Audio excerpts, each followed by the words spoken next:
is the Situation Room. The only way to start your day. On the 14th day of February, my true love gave to me a loving, elegant dinner. What's that all about? Elegance in Love Dinner is taking place on the 14th of February, okay? It's at Sarit Your City. It starts at 6 p.m. This is the place to show you. So how will I know if you love me, Eric? How will I know if you really love me? Eric, why don't you just let him do the singing? You want him but your key. He didn't know. How will I Go. How will I know if you? You're an octave lower. Sorry. So if they're asking you that question, how will I know if you love me? Take them to the Elegance in Love cocktail dinner that's happening at Sarit Your City on the 14th of February. It starts at 6 p.m. So, you have the whole day to plan, do your makeup, do your thing, whatever. And you would have already gotten your burgundy and gold outfit before then, I'm sure. So, Wahoo and Nameless will be crooning the night away, some of those specials for you, live performances. There'll be lots of music. There will be great entertainment. The food will be off the charts. And if you go as a regular single, you spend 3,000 shillings for a ticket. If you go as a regular couple, you spend 5,500 shillings. And if you go as a VIP couple, where you will get a bottle of bubbly on your table, you will pay 10,000 shillings. You do all of this on ticketsasa.com. Enjoy a night of love, music, food, dancing, all sorts of things at Sarit Your City, and celebrate love. That's how you'll know if they love you. You're pressuring too much. You're You're pressure, man. Hey, too much. You want to answer the question? That's how you answer. Yeah. Hey, Cyprian Nyamomu is our next guest in the next hour. He is the director of Future of Kenya Foundation, among very many other things. He's been in the civil society space for decades. Cyprian, Happy New Year.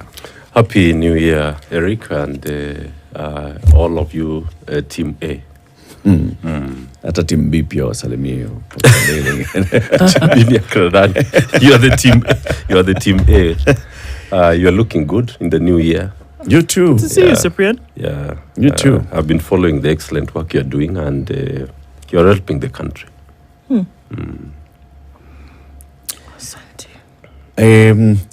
City is going to welcome you to this conversation with the day's proverb. He's being supported this last couple of days by EcoBank, the bank that is in 4 countries outside Africa, and 30 how many countries inside Africa? 5. Yes, and 35 countries inside Africa. Can you guess any of the countries, Cyprian?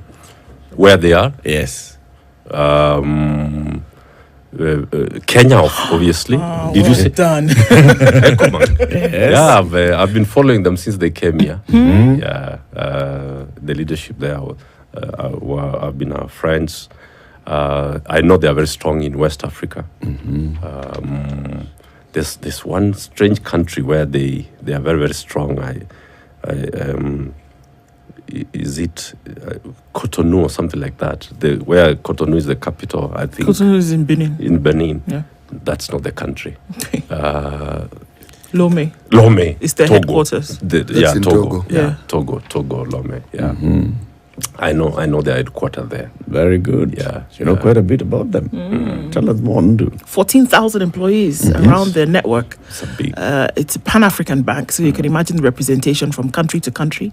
They're in a number of counties here in Kenya, and then, of course, many express agents around as well. Essentially just making it easier for you to have your banking done. So if you're domiciled, for example, in Togo, and you decide that you're going to travel and you live in South Africa, you don't have to move banks. You can just continue on with your banking, and that is essentially making it a better Africa, is what we're talking about. Seamless transaction around the continent, and they're also throwing this kind of support behind the CAF Africa Cup of Nations that comes to a head tomorrow. Yeah. Better Africa. Sunday, I beg your is the pardon. final. Tomorrow, the other Sunday. The other tomorrow. The other tomorrow. Yes. The tomorrow of tomorrow. Exactly. City. Yes. This week's proverbs are from? The Republic of Namibia. Is it because they are mourning the Yes. loss Yes. of the This president. was in honor of the late president, who was a great friend of this country. He was. Yes, so we felt it was appropriate that we should honor his passing by featuring the proverb from his country the whole of this week. Yes. Where the rooster crows, there is a village. Where the rooster crows, there is a village. So you see, first of all, the rooster is domesticated by people, and I think the rooster means either the worker or the timekeeper in that sense, meaning that there's a village. And in the case of a country, I think a rooster would be, people like whistleblowers or people who champion certain behavior or certain conduct. And every country has it is roosters. And in our country we have champions of that nature. So that is how I would want to associate it. Chiti? I am always fascinated by the way people interpret proverbs, and usually the interpretation will tie in very closely with what they do. Yes.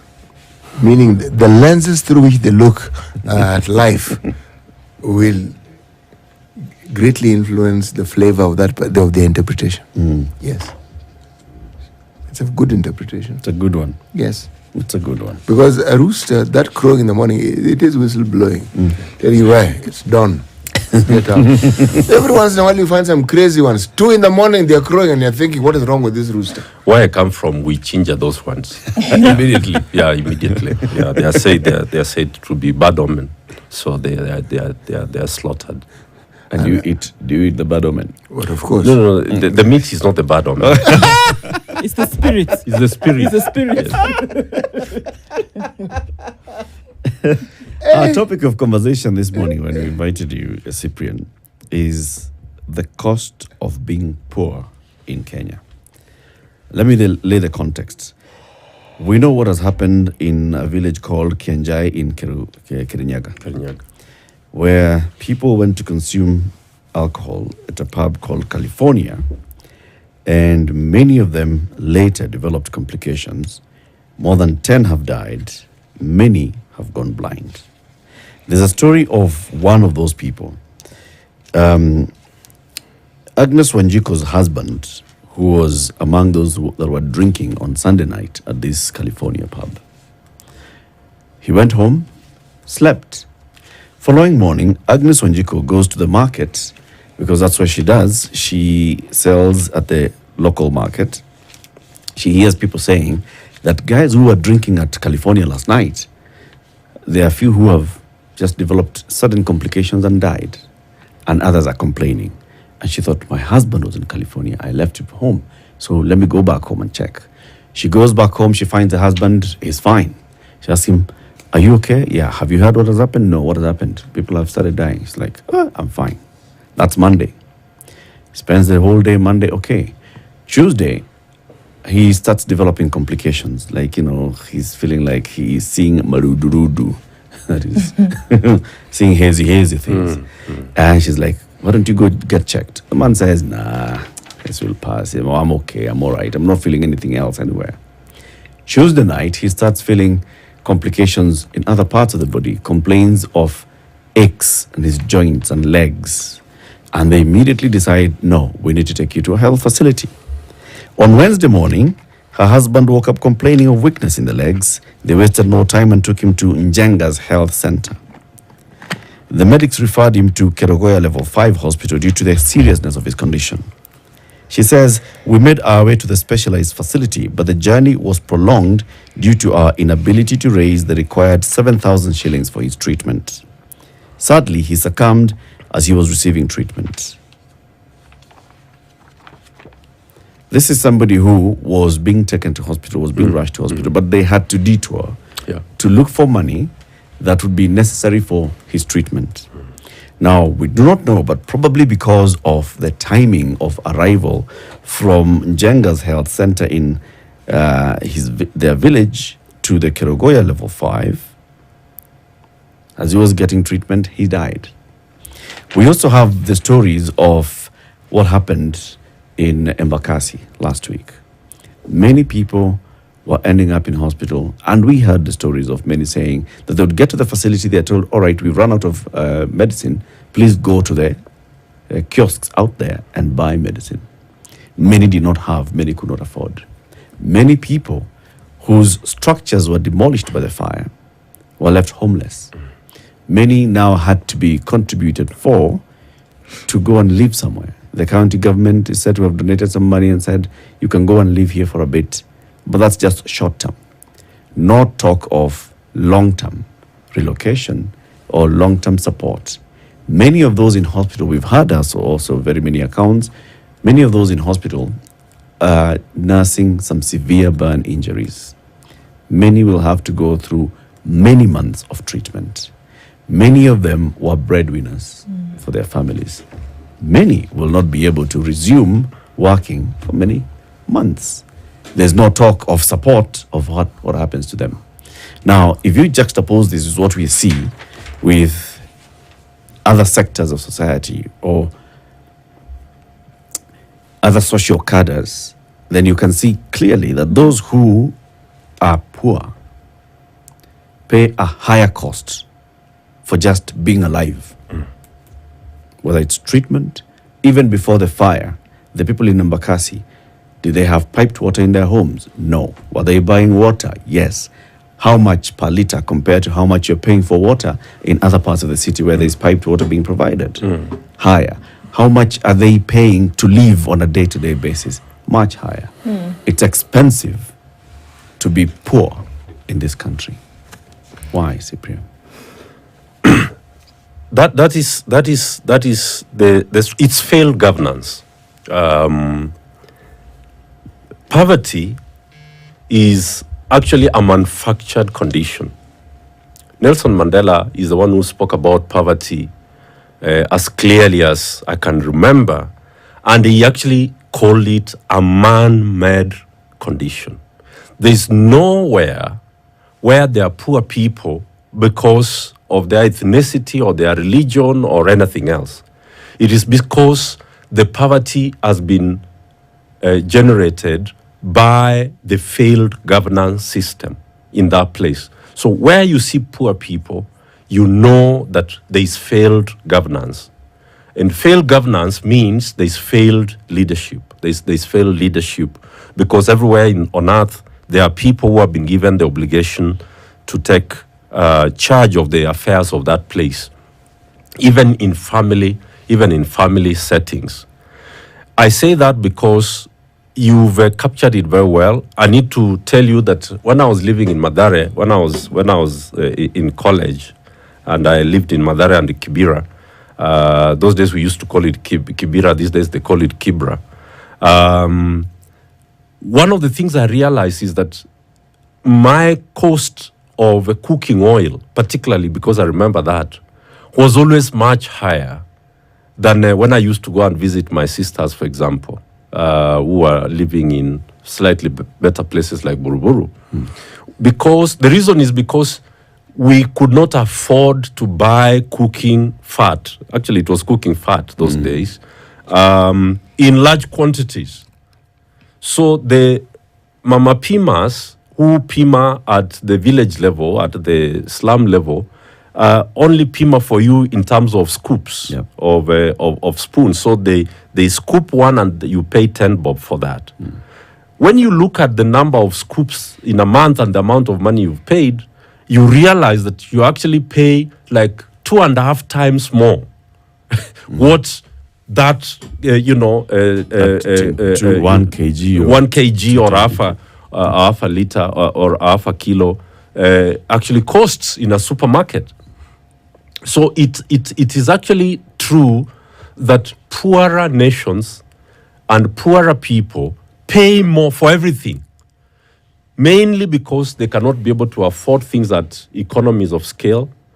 And because what they normally end up consuming is what has been rejected from the mainstream of what the rest of the people consume. The fruits that people eat in these particular places, everything else.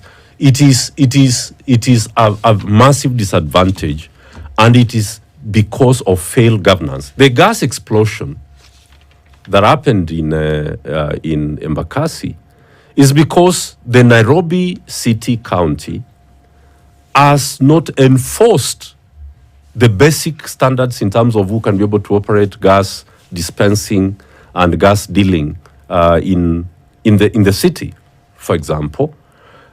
Everywhere it's because basic commodities are lacking.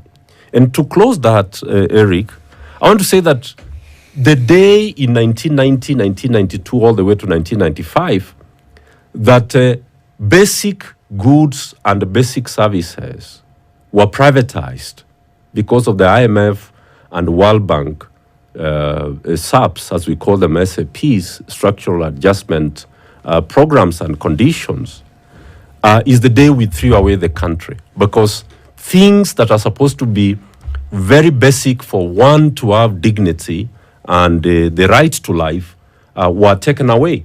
They have never been accessible since the structural adjustment programs. The privatization of life is how systems fail and is how governance collapses. So that is why the poor pay the cost of failed systems everywhere, because the policies encourage the privatization of everything so that there is financial concentration of finance at the top. It's a long conversation, but luckily there's an answer to what can be done.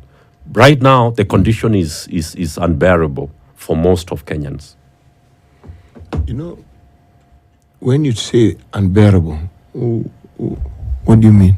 Unbearable because the Infotrack January research said that 73% of Kenyans can hardly put 2 and 3 meals a day on their tables. That is unbearable because in economics, what we interest ourselves most is nutrition, because nutrition does not just have a problem about today. It has a problem in the coming generation, because children get stunted and they generally do not do well in class. If you remember the Moi days, that is why milk used to be given to schools, because once children's nutrition fails, they get stunted over a long period of time. And in 10 years' time, you have a population which is not innovative, which is not creative, and that is why economies actually shrink because of failed nutritional provisions, for example. It's unbearable because 73% is a huge population which cannot be able to afford basics, and they generally don't have money. This Christmas was probably one of the worst in a long period of time for Kenyans. Most people did not travel. Those who traveled could not be able to do the basic things that we normally do during Christmas. When schools opened this year, because of the failure partly of help, a lot of people have had to open WhatsApp groups to do the fundraising for the most basic things. The government itself says that nearly 300,000 children did not report to Form 1. That's a huge number by government's own admission. Tells you that things have really gotten out of hand. That's why I use the word unbearable. And so when things get out of hand, that what you see essentially is that a snowball effect starts to take place. Because the areas that Eric has mentioned where there are issues, unfortunately, are not the only areas where you can see examples of where it is expensive to be poor, or it is expensive to be on the lower side of the economy. And it goes for anything. That if you're poor, that your access to healthcare also is an issue, because the likelihood of you contributing to any kind of social fund then is next to nil.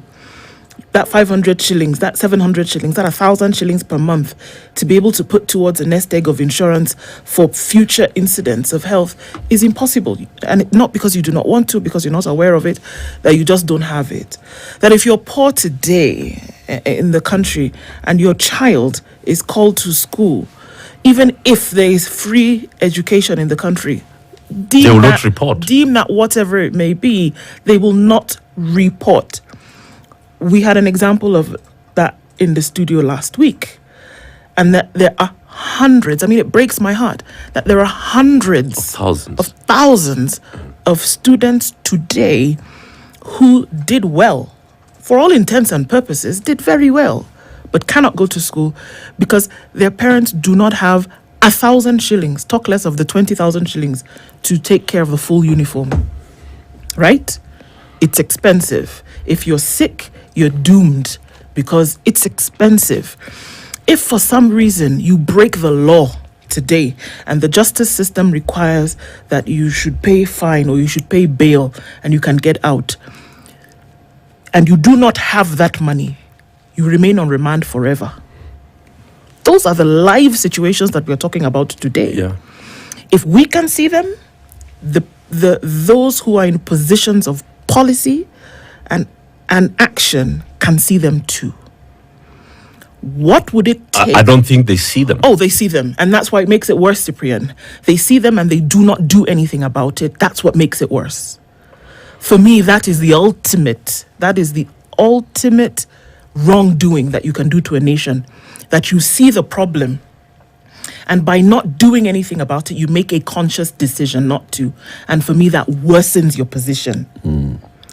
So, are we saying that it is impossible to do something about this, and that is why it's not being done? Or are we truly living in the jungle? But even then, I said earlier this morning that the jungle has laws even. We keep talking about the jungle. The jungle is very organized and structured. Yes. People do not kill their children. In the jungle, nobody kills, no animal kills another if it is not for food. That's the only thing they do there. If they're protecting their progeny, their children and their families. So Kenya is actually in a worse off situation, but I like the fact that you are on the same place from where I started, that poverty everywhere in the world, and that's why we do the problem tree, because a lot of the time we discuss the fruits of poverty, and we can see them. They are up there. There is failed, poor health, poor nutrition, there is deaths, increased number of deaths, there is gender-based violence, there is marriages that fail, families that collapse, a lot of crime, insecurity. Those are the fruits. And that's what a lot of us discuss. We discuss the fruits of the tree. But we don't discuss two areas that are most important. What is sustaining this system, which is the stem? And then what are the root causes of this poverty and these consequences that we are talking about? And that's important because governance is what is at the root cause. Governance and failed leadership is what is at the root cause of that tree. In the middle, there is what we call the sustaining factors and forces, and there are mainly three. The first of those is what we call ethnic, mobilization, ethnic validation, ethnic grouping, which normally defeats competence and accountability. The second, of course, is corruption, which is an offshoot of poor governance and leadership, but is a major sustaining factor. Right in the middle there, about trouble. But unfortunately, religion is the third. When we talk about the sustaining factors, those three are very, very important because poor governance and poor leadership everywhere in the world is sustained by these three factors: religion, corruption and ethnic or racial or those kinds of identities that people look at and they do not ask the questions of governance and leadership. Because of those root cause and the sustaining factors, we then talk about the outcomes that we are talking about. We are talking about the gas explosion, people who are not going to school this year, in the increasing number of people who cannot be able to put food on their tables, the increased violence, the increased crime, the gender-based violence, a lot of the femicide that we have been seeing in the demonstrations this year. Why are people being killed? They are being killed to be sold for organ harvesting and rituals and all those kinds of things. So we have to really see that at the bottom of the conversation that we are having today is governance, a failed governance system, and number two is a failed leadership problem. Okay. A failed leadership problem. So that's really what we are talking about. And let me dare say this, Eric. All this that we are discussing is about the quality of citizens that a country has. Quality of citizens. Quality of citizenship is what dictates everything that happens in a country. The leadership and the governance. From 2002, our quality of citizenship has been depreciating, has been getting worse every single year. With every passing year, it has been getting worse. And if you look at our parliaments, from the 10th parliament to the 11th to the 12th and now the 13th, each of the succeeding parliaments has been getting worse. With the numbers of criminals, the numbers of wash, the numbers of all that has been increasing as well. Quality of citizenship. Let's take a break. Cyprian Nyamuamu, Director, Future of Kenya Foundation, is our guest today. We're having this conversation for the next 2 hours on the cost of being poor in Kenya. What does it mean? It means a lot. This is Keringet Water Break. Remember, Keringet is telling you, own your richness. Have a sip of water, Cyprian.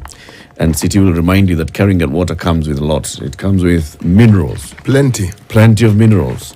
Natural. Plenty of minerals. Including magnesium. Well, yes, it does. And calcium and sodium.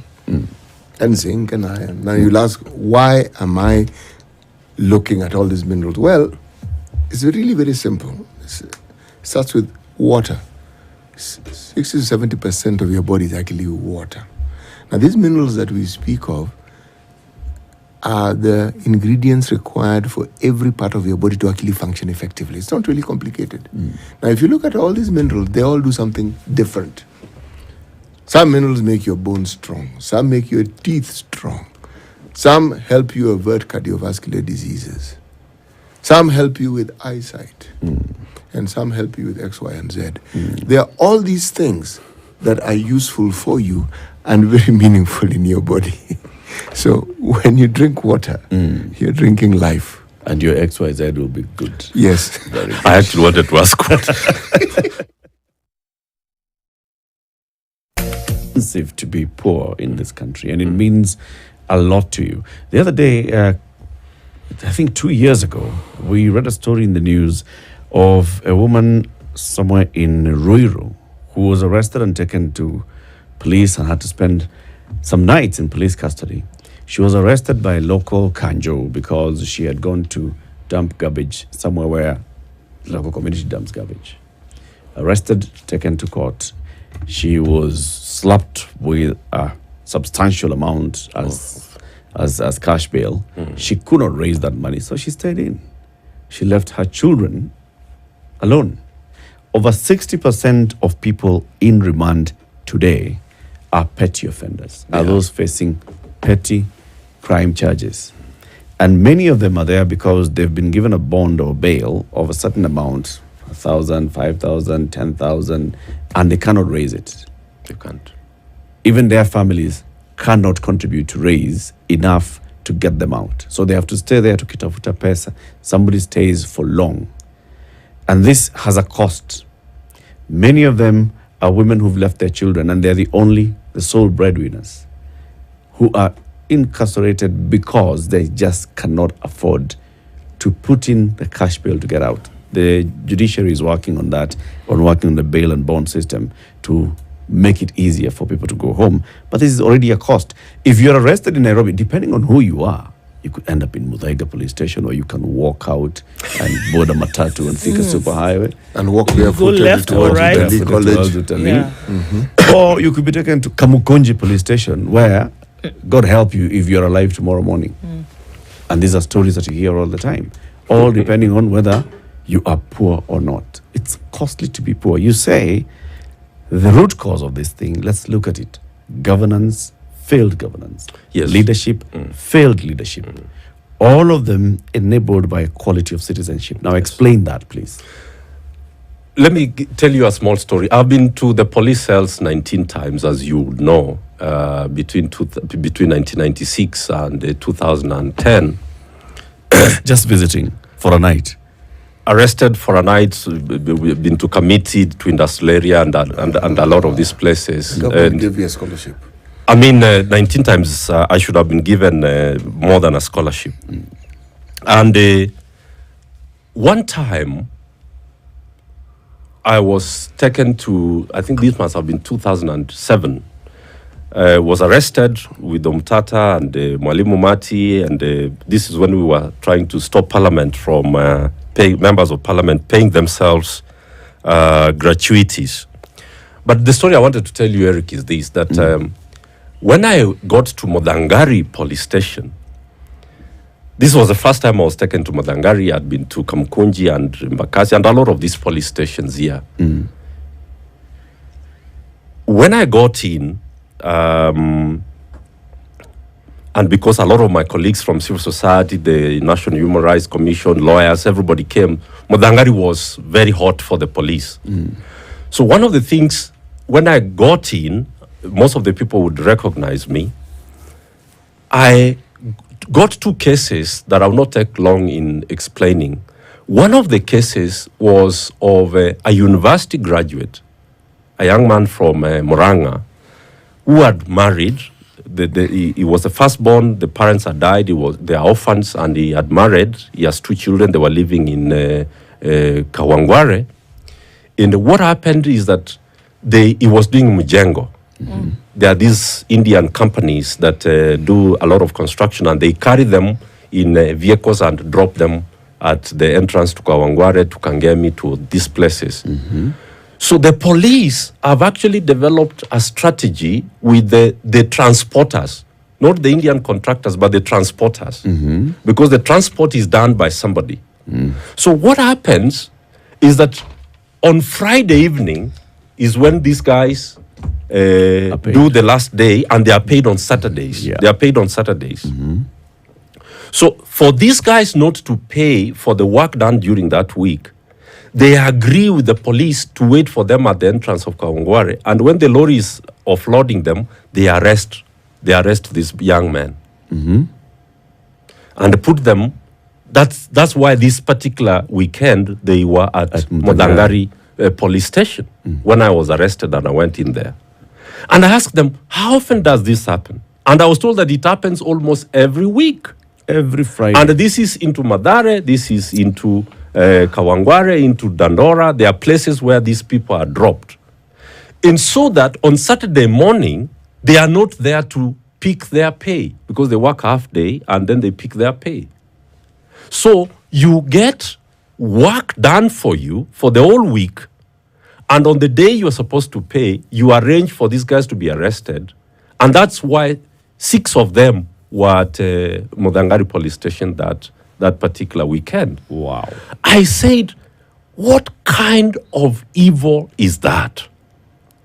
And so, of course, I had to cause a huge ruckus, and a lot of them got out, because we had 113 people in that particular cell. The whole of that night, I could not sit. We had to sit and stand in turns, because there's no oxygen completely. So about 60 of you sit so that you can be able to breathe, because up here it's so hot, there's no oxygen. And then the women are there, the men are on this side, And we are only using One bucket. one toilet. At least it was a toilet there, but it's full, so we have to wash it, and the whole place is stinking. 113 people. That is what I found in that cell. And it is what is happening in most of the cells in this country. Second the case. cost of being poor. The second and last is that there was a Maragoli lady who fought with the husband, and it happened that in the fighting, she actually kicked the husband with the cooking pan, and the husband died. And so she was arrested, but she was never taken to court, nor was she taken to remand prison. So she had been staying at Modangari for 18 months until I got there. Never been charged. She had never been charged in a court of law. And what else? She had been impregnated 2 times and miscarried while she was at Modangari police station. For 18 months, she had been there. And then I discovered that there's something that happens I was being told at about 2 a.m. in the morning. Those ones who are brought in, women, most women are never booked. They are brought in, and once they are there, they are told, just go with those ones. They're taken to the police lines, and they are sexually exploited and released at 2 a.m., 3 a.m. in the morning. That's why they are never booked. So the sex ring, free sex for releasing women who did not commit any crime in the first place. They were just waited for at the entrance as they're coming from work, as they're coming from where most of them are house helps and something like that. Let me tell you that the cost of poverty is beyond what we are discussing here this morning about cost of cooking oil and, access to health. It is the economic exploitation, the sexual exploitation that goes on.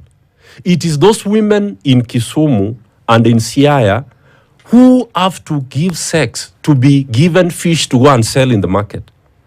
So the cost of poverty is deeper than it can actually be captured in words. And that is why it is all about governance, failed governance and failed leadership because of the quality of citizenship. Why did I talk about the quality of citizenship? When citizens have never been given a basic education to understand, not education in school, because actually a lot of the people who go to university are illiterate, functionally illiterate, as we know. They cannot connect electing a corrupt person and going unemployed for 30 years. So the quality of citizenship really is what determines the quality of lives that people live in countries. And that includes the United States of America. When people wake up in the morning and elect people whose policies are going to cause homelessness, and America right now is suffering from 26 million people who are living under bridges. Chokoras. And they're living in parks. That's where they go to public parks and they bathe cold water at night. And that's why bodies are collected every morning of even whites. They call them, I think they call them trash. They call them trash or scum. The whites. They are essentially homeless people. They're homeless, but there's something they call them, white something. Derogatory term. Yeah, very derogatory. 26 million Americans are homeless in the world's largest economy. The inequalities are shocking, but it is down to policies and to the leadership that we put in place. And it's about the quality of citizenship. Are you saying that when we see all this hopelessness in terms of just the quality of life that many people are living, we look at ourselves as citizens? We are our own worst enemies. We are our own worst enemies. It is because of us that we find ourselves here? Yes. How so? When Nairobi elects the kinds of governors it has been electing since 2013, I'm just giving an example. None of those men who have been elected to be governors as an iota of what governance is. None of our 3 governors. 5. There was 3 elected. The 3 elected. There was another one acting and things like that. Those guys, they cannot pass any understanding of governance in any of my classes. In any of my class, they don't have an understanding of what governance is. And their work is to look for opportunities to sell drugs, to set up businesses, steal. It is an enterprise, and they are at the top of that enterprise. And it's an illegal enterprise. You've been seeing that the things that are being done. But what about at the national level?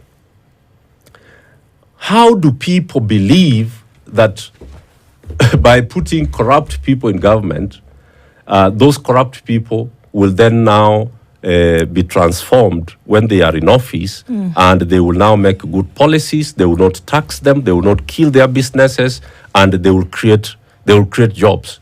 How do people believe that? It is because of religion, because of ethnicity, and because of corruption. Those are the 3 reasons why every country gets itself warped up criminals. There's an article actually which we teach with. It is called Why Psychopaths Rise to Power.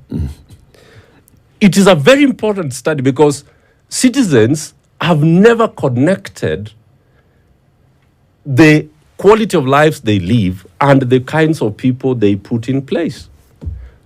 They do not connect between the laws and policies that are made or the constitution that they have and the outcomes that are socioeconomic. So you look at Article 43, and I want us to look at Article 43 this morning because that's what we are discussing. You are saying that emergency health care is a right. Yep. But how many people in this country, including Papa Shirandra, died because they were denied emergency medical attention? It is every day that Kenyans are dying because they cannot afford basic money. The story you gave about these 7,000 shillings, 7,000 shillings in a Kenyan home in Kerugoya is money they don't earn in a month. Completely, they do not earn that kind of money in a month.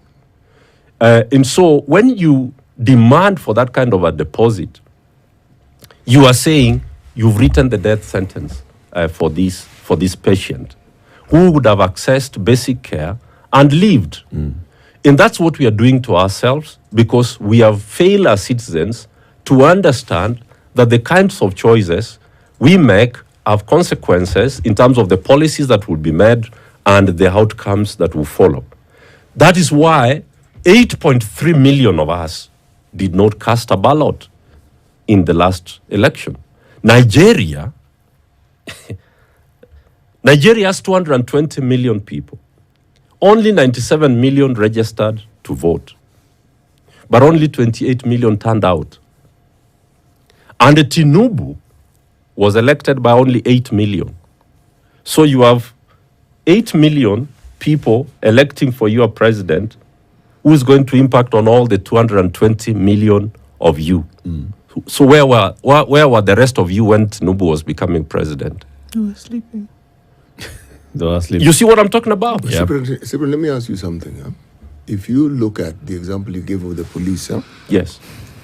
And the barbaric things that we associate with them, which is a complete contradiction to what it is that they are employed to actually do. What happens to them? What happens to us? What is it that happens to us so that we are at a point where we subvert every moral status that we are probably brought up with, that we get to a point where we have what some people refer as moral insolvency. We actually are at a place where Bankruptcy. You can't get any worse. yes, because is it that we have been conditioned through suffering, unfairness? We've endured so much that our own moral compass is completely twisted. It is the education system. It's the education system that we inherited and which we have refused to change. And the government knows why it cannot change the education system.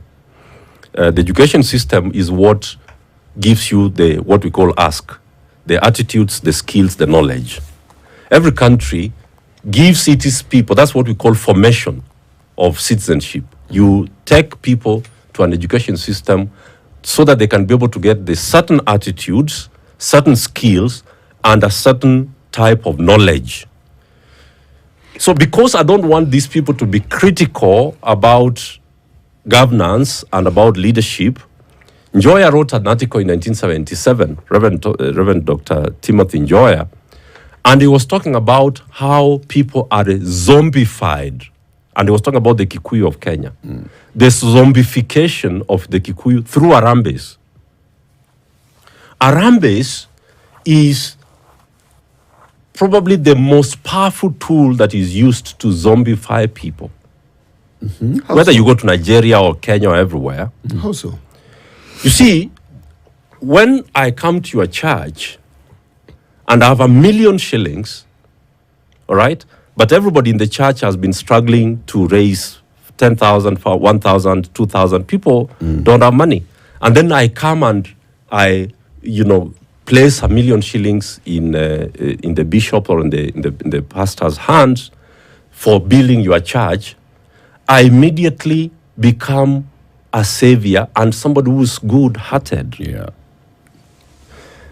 But then I don't ask the question of why is everybody in this place unable to raise what they need to build their church. Yeah. So you actually desensitize people, and that is Harambes is how corruption, ethnic mobilization, or tribalism, as we call it, and religion is used to reinforce the system that is in place. Because people then don't question anything about how they reached this level of servitude, of debauchery, of conditions of exclusion and poverty. So that is why in Latin America, for example, the Catholic Church there raised what we call liberation theology, because governments in those countries wanted the church to only donate foodstuff and blankets and water and whatever it is. Then a certain bishop asked, but why is it every time when I raise questions about corruption and about bad policies, you say you've now come to politics? But when I'm raising foodstuffs and healthcare and whatever, I'm a good person. Work of the Lord. So you have to see that education really is what zombifies people. People who have graduate degrees but cannot be able to understand the connection between the insecurity in their estate and the choice of leaders plus the policies that are in place. Eric, you and I know that the cost of traffic fines is very high. But we never question that. And we know that is the source of corruption. You put a policy in place and say, if you are using the side track, or is it it's 10,000 shillings. So that you say, why don't I give you 1,000 shillings and you go. That's how corruption is structured. It is about the policies that are in place. We'll continue this conversation in the next hour and we'll open the phone lines so we can now discuss the solution. It's really costly to be poor in this country, as has been demonstrated by very, very many incidences. Cyprian Nyamwamu is a civil society activist, he's a rights defender, he's a director of Future of Kenya Foundation, he's a thinker, he's here, he's our guest. We'll ask him, so what's the solution? Keep it here, it's 9 a.m.